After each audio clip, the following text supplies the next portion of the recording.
Essuula y'e17. Awo olwatuuka Dawudi bwe yabeera mu nnyumba ye, Dawudi n'agamba Nasani nnabbi nti, laba, nze mbeera mu nnyumba ey'emivule, naye essanduuko ey'endagaano ya Mukama ebeera wansi w'ebitimbe. Nasani n'agamba Dawudi nti, kola byonna ebiri mu mutima gwo, kubanga Katonda ali wamu naawe. Awo olwatuuka mu kiro ekyo ekigambo kya Katonda ne kimujjira Nasani nti, genda ogambe Dawudi omuddu wange nti, bw'atyo bw'ayogera Mukama nti, tonzimbira nnyumba ya kubeeramu, kubanga sibeeranga mu nnyumba okuva ku lunaku lwe nalinnyisa Isirayiri ne leero.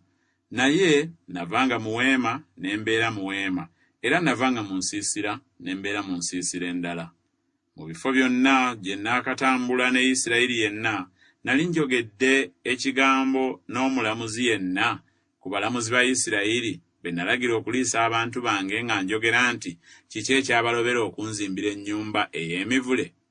Kale nno bw'otyo bw'onoogamba omuddu wange Dawudi nti, bw'atyo bw'ayogera Mukama ow'eggye nti, nakuggya ku kisibo ky'endiga okugoberera endiga, obeere omulangira w'abantu bange Isirayiri, era nabeeranga naawe buli gye wagendanga, ne mmalawo abalabe bo bonna mu maaso go, era ndikuwa erinnya okufaanana erinnya ly'abakulu abali mu nsi.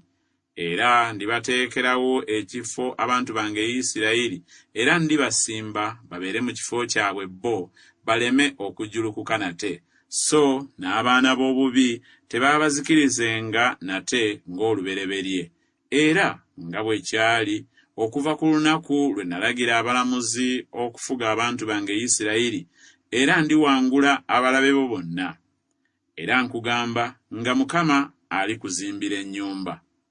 Awo olulituuka ennaku zo bwe zirituukirira, n'ogwana okugenda okubeera awamu ne bajjajjaabo, ne ndyoka nnyimiriza ezzadde lyo eririddawo oluvannyuma lwo, eririva mu batabani bo, era ndinyweza obwakabaka bwe.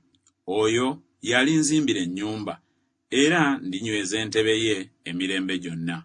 Nze n'abeeranga kitaawe, naye anaabanga mwana wange, so siimuggyengako kusaasira kwange nga bwe nakuggya ku oyo eyakusooka.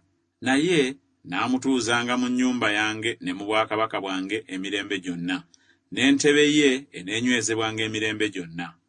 Ng'ebigambo ebyo byonna bwe byali era ng'okwolesebwa okwo kwonna bwe kwali, bw'atyo Nasani bwe yagamba Dawudi. Awo Dawudi kabaka n'ayingira n'atuula mu maaso ga Mukama, n'ayogera nti, nze ani, Ayi Mukama Katonda, n'ennyumba yange kye ki gw'okuntuusa ne wano? Era ekigambo kino kyali kitono mu maaso go, Ayi Katonda, naye oyogedde ku nnyumba y'omuddu wo olw'ebiro bingi ebigenda okujja, era onkuzizza nnyo ng'obukulu bw'omusajja ow'ekitiibwa ekinene bwe buli, Ayi Mukama Katonda. Kiki Dawudi ky'ayinza okweyongera nate okugamba olw'ekitiibwa omuddu wo kyassibbwamu, kubanga gw'omanyi omuddu wo, Ayi Mukama, ku lw'omuddu wo, era ng'omutima gwo ggwe bwe guli, bw'otyo bw'oleese obukulu buno bwonna, okumanyisa ebikulu bino byonna. Ayi Mukama, tewali akufaanana, so tewali Katonda wabula ggwe, nga byonna bwe biri bye twawulira n'amatu gaffe. Era ggwanga ki erimu eriri mu nsi erifaanana abantu bo Isirayiri, Katonda be yagenda okwenunulira okuba eggwanga, okwefunira erinnya n'ebigambo ebikulu eby'entiisa, ng'ogoba amawanga mu maaso g'abantu bo be wanunula okubaggya mu Misiri? Kubanga abantu bo Isirayiri wabafuula abantu bo ggwe emirembe gyonna, naawe Mukama wafuuka Katonda waabwe. Kale nno, Ayi Mukama, ekigambo ky'oyogedde ku muddu wo ne ku nnyumba ye kinywezebwenga emirembe gyonna, era okolanga nga bw'oyogedde.